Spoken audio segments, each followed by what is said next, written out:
వద్దండి, నోటుకొచ్చేట్టు మాట్లాడడం. నిన్న ఏం చేశారో అది మర్చిపోయి ఈరోజు దాని మీద వాళ్ళు విమర్శించే పరిస్థితికి వచ్చారు. ఆ జీవో ఒకసారి చదవండి, నేను చెప్పను, చెప్తే మీకు రహస్యం పోతుంది, సీక్రెట్ పోతుంది. You read that. What issued the GO in private colleges, you read that, then మాట్లాడదాం. పబ్లిక్లోకి పర్టికులర్గా ప్రభుత్వం మీద ఒక నెగిటివ్ ప్రచారం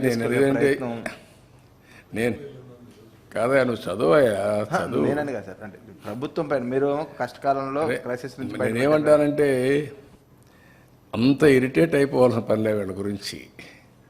ఇరిటేట్ అయిపోతే వచ్చేది కూడా ఏం లేదు.